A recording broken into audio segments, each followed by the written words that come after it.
One Piece's Netflix adaptation is entering a very different stage in Season 2.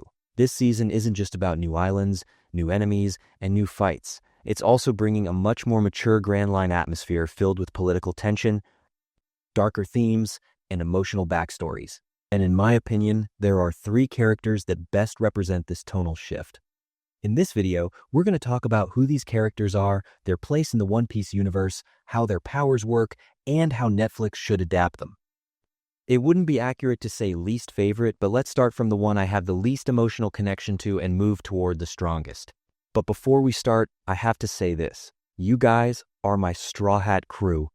And right now, the channel is dealing with a serious algorithm problem. Our videos aren't being recommended like they used to, so I really need your support. If you subscribe, like the video, and share your thoughts in the comments, you can help push us back up again. Your support means a lot to me. If you're ready, let's begin. Our first stop is the Witch Doctor of Drum Island, Dr. Kureha, played by Katey Sagal. She is the last true doctor living on the cold peaks of Drum Island and the only independent figure who survived Wapple's medical monopoly. After Heluluk's idealistic but tragic death, she becomes the sole carrier of medical knowledge on the island and the person who raises Chopper both physically and emotionally. Kureha's story isn't just about an eccentric old woman. She represents political themes like state oppression, healthcare inequality, and scientific freedom. The emotional and thematic backbone of the Drum Island arc is actually built through her. Kureha's power doesn't come from a devil fruit. Instead, her inhuman medical knowledge, agility, and decades of experience make her dangerous. Even at over 100 years old, she outruns young people, slides down mountains like she's snowboarding, fights using a whip, and uses medicine as a weapon. She doesn't just use medical knowledge to heal, she uses it to read human behavior, administer medicine by force when necessary, and resist oppressive systems. Where Robin represents history, Smoker represents justice, and Luffy represents freedom, Kureha represents bodily and intellectual autonomy. When adapting her, Netflix shouldn't portray her only as a comedic old woman. They need to write her as a figure who is funny, intimidating, and wise at the same time. Katey Sagal's mix of harsh humor and dramatic weight is a huge advantage. Practical scenes, snowy mountain slopes, real costume movement, action shot without excessive slow-mo would make her feel more grounded. Instead of turning her age into superhero-style choreography through heavy CGI, a more realistic physical style would be far more effective because Kureha's power comes from her naturalism. Her bond with Chopper could become the emotional core of the season. Kureha doesn't just teach Chopper medicine, she gives him the courage to face the world. After Heluluk's death, taking Chopper in, not hiding him from society, but pushing him out into the world, shows her tough but loving side. If the live action handles this relationship not through heavy dialogue, but through small gestures, pauses, and subtle expressions, Chopper's departure scene will hit much harder. In the story, Kureha is not just a mentor, she is Chopper's gateway to destiny. The most cinematic moment for Kureha in Season 2 will be the cherry blossom scene. Blowing up the castle to send pink snow into the sky to fulfill Heluluk's dream is not just a visual moment. It represents death, hope, and rebirth all at once. This scene should not be rushed. Long shots, minimal music, moments of silent tears from Chopper, and cherry blossom effects blending with snow could make it one of the most iconic scenes of the season. This moment seals Kureha's role, not to heal, but to set free. It's important that Kureha doesn't remain a one-episode character in Season 2. Netflix can continue her influence with short flashbacks, Chopper's inner thoughts, and echoes of her teachings during medical decision moments. That way, Kureha doesn't stay behind on Drum Island, she becomes a long-term ideological pillar of the Straw Hat crew. Her influence matters as long as it follows Chopper's journey. Now let's move on to Smoker, played by Callum Kerr, one of the most important marine figures Luffy encounters as the story enters the Grand Line era. Introduced in Loguetown, Smoker is not a typical justice character. He hates pirates, but he's not blindly loyal to the world government either. When he witnesses the government protecting Crocodile and hiding the truth from the public during the Alabasta incident, his faith in the system collapses. If Netflix handles this properly, Smoker won't just be a government officer chasing Luffy. He'll be an anti-hero driven by his own moral compass. Smoker's power is the Moku Moku no Mi, the smoke fruit. This Logia fruit allows him to turn his entire body into smoke, evade physical attacks, and use smoke as a weapon, trap, restraint, or transportation. But what makes Smoker truly dangerous isn't just the fruit, it's his Jitta tipped with sea stone, which allows him to completely neutralize devil fruit users. That makes him a direct counter to strong figures like Luffy and a balancing force in the power scale. The biggest challenge Netflix will face when adapting his abilities is balance. Too much CGI makes him look cartoony. Too little makes him feel weak. The best approach is using real smoke and particle elements blended with CGI. Luffy's punches passing through him like clouds and reforming, restraining soldiers with smoke chains, disappearing mid-fight by dissipating these moments need to communicate that Logia users are in another league. This is crucial for establishing future power ceilings. Smoker's character dynamic is a huge opportunity for Netflix. If they write him as relentless but not hateful toward Luffy, the relationship becomes deeper. After Alabasta, Smoker's disgust with the government and desire to apply justice his own way can create a morally gray space in the live action. If written properly, viewers may even empathize with him and think he'd be amazing as a pirate. That shifts him from a simple obstacle to a major seasonal pillar.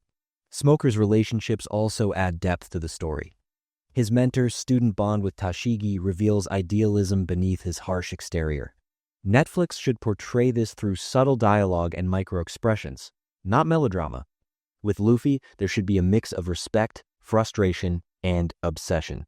The vibe should feel like, I'm chasing you because it's the right thing to do, not because I hate you. That is what separates Smoker from most Marines.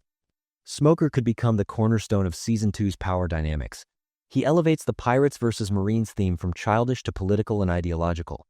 His conflict with Luffy shouldn't feel like a cat-and-mouse game, but a clash between two worldviews.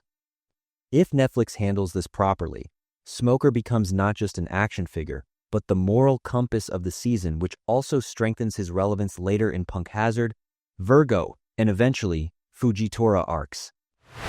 Now we arrive at my second favorite female character after Boa Hancock, Nico Robin, played by Lara Abova. I think this casting is perfect. I've been following her for a while and I already liked her.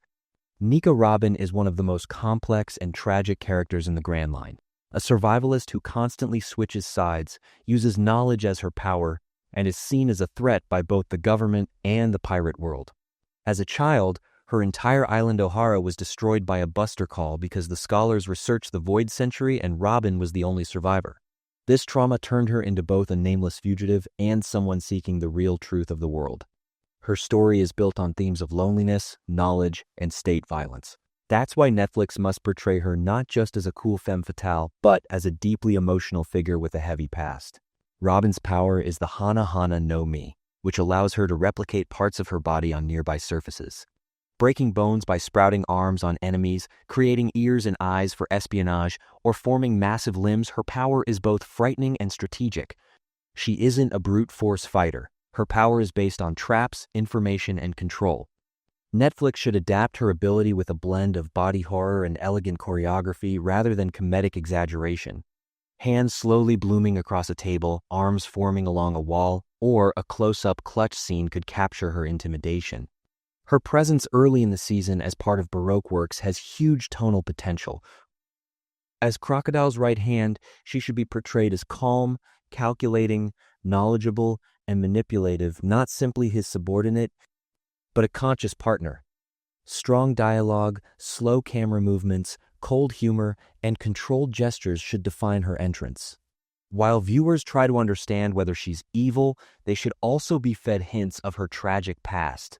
Ohara likely won't be fully explored this season, but Netflix can keep it alive in the background through small flashbacks, the burning library, Saul's laughter, Robin running alone. These details transform her from a morally gray strategist into a deeply sympathetic character. This also sets the foundation for Eni's Lobby and the I want to live moment. The audience must attach to Robin not just as a stylish ally, but as one of the emotional cores of the Straw Hat crew. Her social dynamics with the crew will be a huge test. Intellectual tension with Nami, Zoro's lack of trust, Sanji's adoration, Usopp's dark humor interactions, these small touches can make her feel more real. Her connection with Luffy is even deeper. For the first time, she is seen not as a tool or a bargaining chip, but as a person. If this bond is built correctly, even her joining scene becomes emotional, not just her backstory reveal. Robin's role in Season 2 is to connect the plot to Alabasta's political and historical layers while serving as the narrative lens to explain Baroque Works. If Netflix writes her not just as a threat, but as someone who knows the dark truth of the world and is searching for meaning, she becomes both the brain and the soul of the season, and that paves the way for one of the most iconic moments of the entire series, the Enies lobby scream. When we consider these three characters together, the world Netflix builds in One Piece Season 2 shifts from a story about adventure and friendship to a much more layered universe. Kureha represents medicine and personal freedom. Smoker represents justice and state hypocrisy. And Robin represents history and the dark side of knowledge. They aren't just new characters, they define the rules, threat level, and emotional tone of the Grand Line. If Netflix handles each with proper dramatic weight, Season 2 won't just be a continuation, it will be the true beginning of the series. And most importantly, these characters don't just tell their own stories, they transform the journey of the Straw Hat crew. With Chopper, the family grows. With Robin, the world expands. With Smoker, their stance against the system becomes clearer. The adventure no longer revolves around just piracy. It now concerns kingdoms, governments, history books, and the fate of the world. If Season 2 draws this line successfully, One Piece live action won't just be an adaptation, it will become a series with its own identity. Alright friends, which character do you think will stand out the most in Season 2? And which characters should I analyze next in future videos? Write it in the comments so I can make videos about the ones you're most curious about. And I want to repeat what I said at the beginning. The channel is really struggling with the algorithm right now, and videos aren't being recommended like before. If you liked the video, subscribe and share your thoughts in the comments. It would be a huge support. You're my crew, and I need your help on this journey. Thanks for watching. See you in the next video.